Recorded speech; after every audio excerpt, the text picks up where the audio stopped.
Hello student, आज के इस वीडियो में हम कक्षा 8 की हिंदी फर्स्ट में चैप्टर 8 कोई दिन अशुभ नहीं के प्रश्नों उत्तर को जानने का प्रयास करेंगे। क्योंकि पीछे की वीडियो में हम लोग इसको पढ़ चुके हैं, तो आइए आगे हम प्रश्न अभ्यास को जानने का प्रयास करते हैं। देखिए, इसमें प्रश्न नंबर 1 में पहला प्रश्न जो है, नीचे दिए प्रश्नों के उत्तर दीजिए। मौखिक प्रश्न है, ब्राउन इंग्लैंड के कौन से भाग में रहता था? तो ब्राउन इंग्लैंड के कौन से भाग में रहता था? तो ब्राउन इंग्लैंड के सर्दी वाले भाग में रहता था, यानी समुद्र के किनारे पर रहता था। ब्राउन के पास किसका तार आया? ब्राउन के पास किसका तार आया? तो ब्राउन के पास विंस्टन चर्चिल का तार आया। ब्राउन के पास विंस्टन चर्चिल का तार आया।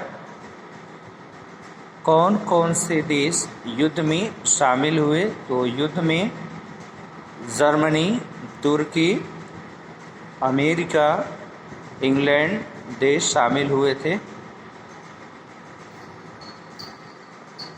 समुद्र में कौन उत्पात मचा रहा था? तो जैसा कि हम लोगों ने इस चैप्टर में पढ़ा है कि समुद्र में उत्पात तुर्की का जहाज, ड्रेडनॉट जहाज, जो भूमध्य सागर में उत्पात मचा रहा था। समुद्र में कौन उत्पात मचा रहा था? तो समुद्र में तुर्की का ड्रेडनॉट जहाज जो है उत्पात मचा रहा था। ब्राउन को कैसी सबमरीन दी गई? तो ब्राउन को जर्जर और खस्ता हाल सबमरीन दी गई। वो सबमरीन जो है पानी के समुद्र के किनारे खड़ी थी बाहर, और नीलामी के लिए रखी गई थी। उसकी हालत एकदम जर्जर थी, उसके कीले बाहर निकले हुए थे। तो ब्राउन को खस्ता हाल सबमरीन दी गई। लिखित में लघुत्तरी प्रश्न, इसमें पहला प्रश्न है, तार द्वारा क्या सूचना दी गई थी? तो तार द्वारा यही सूचना दी गई थी कि तुम तुरंत आकर हमसे मिलो। तुम तुरंत आकर हमसे मिलो, विंस्टन चर्चिल। तार में बस यही सूचना दी गई थी। ब्राउन को किस दिन युद्ध के लिए कूच करना था? तो ब्राउन को 13 दिसंबर दिन शुक्रवार के दिन युद्ध के लिए कूच करना था। 13 दिसंबर शुक्रवार के दिन युद्ध के लिए कूच करना था। विश्व के समाचार पत्रों में क्या खबर छपी? तो विश्व के समाचार पत्रों में यह खबर छपी कि तुर्की का ड्रेडनॉट नष्ट हो गया है, और उसके साथ ही ब्राउन की सबमरीन भी समाप्त हो गई है। यही खबर छपी थी। यह सुन करके उसके घर में ब्राउन की कोहराम मच गया था। तो हमको बस इतना ही लिखना है कि विश्व के समाचार पत्रों में क्या खबर छपी थी, उस खबर को लिखना था। तो खबर वो यह थी कि तुर्की का ड्रेडनॉट समाप्त हो गया है, और उसके साथ ही ब्राउन की सबमरीन भी समाप्त हो गई है। ड्रेडनॉट उपद्रव करने के बाद कहाँ छिप जाता था? तो ड्रेडनॉट उपद्रव करने के बाद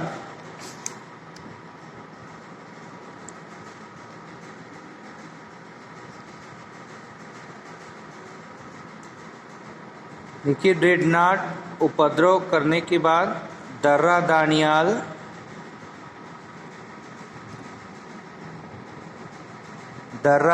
दानियाल के पीछे वाले समुद्र में जा कर के छिप जाता था।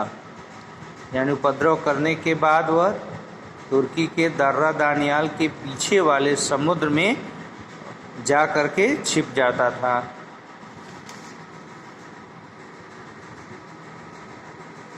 विंस्टन चर्चिल किस पद पर आसीन था? तो विंस्टन चर्चिल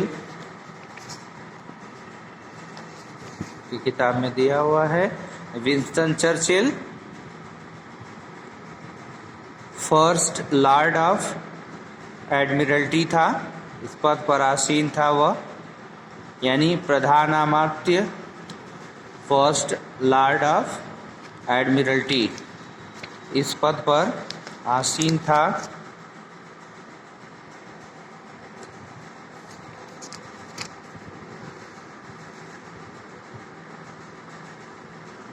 दीर्घोत्तरी प्रश्न, सबमरीन ने किस प्रकार ड्रेडनॉट को नष्ट किया?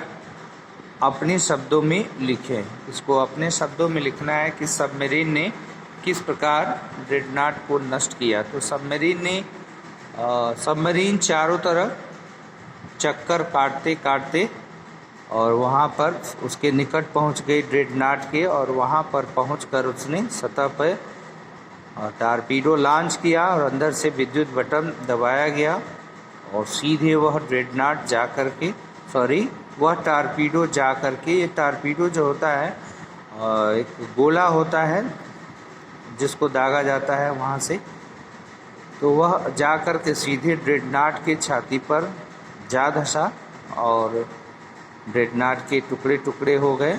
और इसको करने से पहले ड्रेडनॉट का जो इंजीनियर था उसकी भी नज़र उस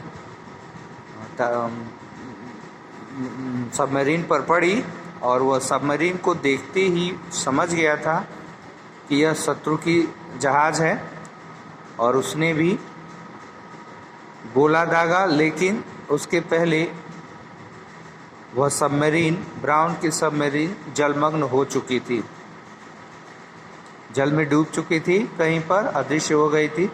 तो सबमरीन ने किस प्रकार ड्रेडनॉट को नष्ट किया? तो वह उसके चक्कर लगाकर उसके पास पहुंची और वहां से टारपीडो लॉन्च किया और अंदर से विद्युत बटन दबाई गई और वह सीधे जाकर के ड्रेडनॉट की छाती पर धंसा, जिससे उसके टुकड़े टुकड़े वहीं पर बिखर गए। ब्राउन ने साथियों से वहीं रुकने को क्यों कहा? तो ब्राउन ने साथियों से वहीं पर रुकने के लिए इसलिए कहा क्योंकि तुर्की की जहाज़ जो है उसको चारों तरफ ढूंढेंगी, ये सोच करके कि हमला करने के बाद वह तुरंत अपनी जान बचाने के लिए निकल लिए होंगे, भाग गए होंगे, लेकिन ऐसा नहीं था, वह वहीं पर रुके। तो ब्राउन ने साथियों को रुकने के लिए इसीलिए कहा। ब्राउन का परिवार क्यों दुखी था? तो ब्राउन का परिवार दुखी इसलिए था क्योंकि संसार भर के समाचार पत्रों में ये खबर छपी थी कि तुर्की का ड्रेडनॉट जहाज नष्ट हो गया है और साथ ही साथ ब्राउन की भी जहाज जो है वह नष्ट हो चुकी है। तो इसकी वजह से उसका परिवार दुखी था। देखिए, बहुविकल्पी प्रश्न है। बहुविकल्पीय में ये सही विकल्प चुनकर सही का निशान लगाना है। ब्राउन का परिवार किससे गरमाई ले रहा था? तो ब्राउन का परिवार लकड़ी से नहीं, अंगीठी और सिगड़ी। देखिए, यहाँ सिगड़ी और अंगीठी दो शब्द आए हैं और दोनों लगभग सेम ही शब्द हैं, अंगीठी और सिगड़ी, जिसमें आग जली हुई होती है। तो हम यहाँ सिगड़ी ही कहेंगे क्योंकि वहाँ दीवार में जो है वो आग सेक रहे थे। सिगड़ी का अर्थ भी अंगीठी होता है, लगभग दोनों सेम है, हम अंगीठी को ही टिक कर देते हैं। कौन सी तिथि अशुभ बताई गई? तो अशुभ तिथि वो 13 दिसंबर दिन शुक्रवार की तिथि जो है अशुभ बताई गई। 12 वीरवार नहीं था, 14 शनिवार भी नहीं था, ये दोनों गलत है। ये 13 जो है 13 दिसंबर दिन शुक्रवार, ये सही ऑप्शन है। ब्राउन की सबमरीन किस दर्रे तक पहुंची? तो ब्राउन की सबमरीन भूमध्य सागर, तुर्की या दानियाल दर्रा। तो ब्राउन की सबमरीन जो है वह दानियाल दर्रे में पहुंची थी। प्रश्न नंबर 2, पठित गद्यांश को पढ़कर प्रश्नों के उत्तर दीजिए। हमको इस अंश को, गद्यांश को पढ़कर के इन प्रश्नों के उत्तर देना है। यहीं से ब्राउन जानता था कि लौटना शायद असंभव है। जल समाधि ही भाग्य में बधा है, यानी भाग में लिखा हुआ है। बड़ी मुश्किल से अपने को संयत करके यानी नियंत्रित करके इतना ही कह पाया, मातृभूमि की आज्ञा है, परमात्मा का सुमिरन करो। मनहूस दिन और तारीख कुछ नहीं कर सकते और वह उन्हें रोता हुआ छोड़कर जल्दी से चला गया। 13 तारीख और शुक्रवार के दिन ब्राउन अपने 15-16 साथियों के साथ चल पड़ा। देखिए, इसमें पहला प्रश्न है, ब्राउन का कहाँ से लौटना असंभव था। तो ब्राउन का युद्ध से लौटना असंभव था। युद्ध जो भूमध्य सागर में और दानियाल दर्रे के पास जो उत्पात हो रहा था, तो उस स्थान से यहाँ हम एक शब्द लिख देंगे कि ब्राउन का कहाँ से लौटना असंभव था। तो ब्राउन का युद्ध से लौटना असंभव था। किस दिन और तारीख की बात यहाँ हो रही है। तो यहाँ पर शुक्रवार दिन और 13 तारीख की बात हो रही है। तो देखिए, जैसे प्रश्नानुसार उत्तर लिखना है तो शुक्रवार दिन और 13 तारीख की बात यहाँ हो रही है। ब्राउन कितने साथियों के साथ चल पड़ा। तो ब्राउन कितने साथियों के साथ, देखिए यहाँ पे लिखा हुआ है कि ब्राउन अपने 15-16 साथियों के साथ चल पड़ा। अब देखिए, कुछ व्याकरण से है। तो प्रश्न है, क्रिया शब्द किसी कार्य के करने या होने का बोध कराते हैं। मूलतः कर्म के आधार पर क्रिया के 2 भेद हैं, सकर्मक और अकर्मक क्रिया। संरचना के आधार पर क्रिया को 5 भागों में बांटा गया। देखिए, क्रिया यानी क्रिया क्या होती है, जिस शब्द से किसी कार्य का करना या होना पाया जाता है उसको हम क्रिया कहते हैं। मूलतः कर्म के आधार पर, यानी कर्म, सकर्मक क्रिया और अकर्मक क्रिया, कर्म के आधार पर क्रिया के 2 भेद हैं। कौन, सकर्मक और अकर्मक क्रिया। सकर्मक क्रिया सकर्मक यानी कर्म के साथ, और अकर्मक यानी कर्म के बिना, यानी कर्म रहित। सकर्मक क्रिया और अकर्मक क्रिया। संरचना के आधार पर क्रिया को 5 भागों में बांटा गया है। कौन कौन है? संयुक्त क्रिया, सामान्य क्रिया, नामधातु क्रिया, प्रेरणार्थक क्रिया, पूर्वकालिक क्रिया। पहले हम जानते हैं संयुक्त क्रिया को। 2 धातुओं के मेल से बनी क्रियाएं संयुक्त क्रिया कहलाती हैं। जैसे युद्ध ने भयानक रूप धारण कर रखा था। सामान्य क्रिया, जिस वाक्य में एक क्रियापद हो उसे सामान्य क्रिया कहते हैं। जैसे केवल यही एक सबमरीन हमारे पास है।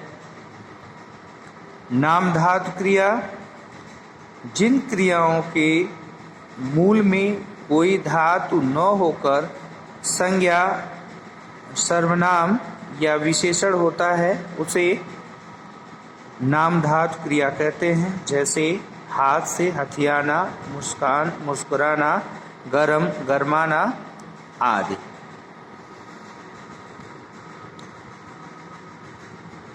प्रेरणार्थक क्रिया, जिस क्रिया में कर्ता स्वयं कार्य न करके किसी दूसरे को कार्य करने के लिए प्रेरित करता है उसे प्रेरणार्थक क्रिया कहते हैं। जैसे अध्यापिका छात्रा से पाठ पढ़वाती है। अध्यापिका छात्रा से पाठ पढ़वाती है तो यहाँ पर जो है वो प्रेरणार्थक क्रिया है। क्यों? क्योंकि अध्यापिका जो है कार्य को स्वयं न करके जो है दूसरे से करवा रही, यानी छात्रा से। अध्यापिका छात्रा से पाठ पढ़वाती है तो अध्यापिका छात्रा से यहाँ क्रिया करवा रही है, क्रिया क्या हो रही है, पढ़ने की हो रही है। तो यह क्रिया कौन कर रहा है, छात्रा कर रही, करवा कौन रहा है, अध्यापिका करवा रही है। पूर्वकालिक क्रिया, जब मुख्य क्रिया से पूर्व कोई क्रिया घटित हो उसे पूर्वकालिक क्रिया कहते हैं। यानी मुख्य क्रिया से पहले के समय में एक क्रिया जो है संपन्न हो गई रहती है तो उसे पूर्वकालिक क्रिया कहते हैं। जैसे माँ खाना बनाकर बाजार गई, तो माँ खाना बनाकर बाजार गई, बाजार गई मुख्य क्रिया है और इसके पूर्व में क्या क्रिया हुई है, खाना बनाने की। ठीक है, तो खाना बनाने की क्रिया हुई तो यहाँ पर मुख्य क्रिया बाजार जाने की और पूर्व क्रिया क्या है, पूर्व के समय में खाना बनाने की। तो यह जो है पूर्वकालिक क्रिया है, खाना बनाना वह पूर्वकालिक क्रिया है। ठीक है स्टूडेंट, अब आज के वीडियो में इतना ही, हमसे नेक्स्ट वीडियो में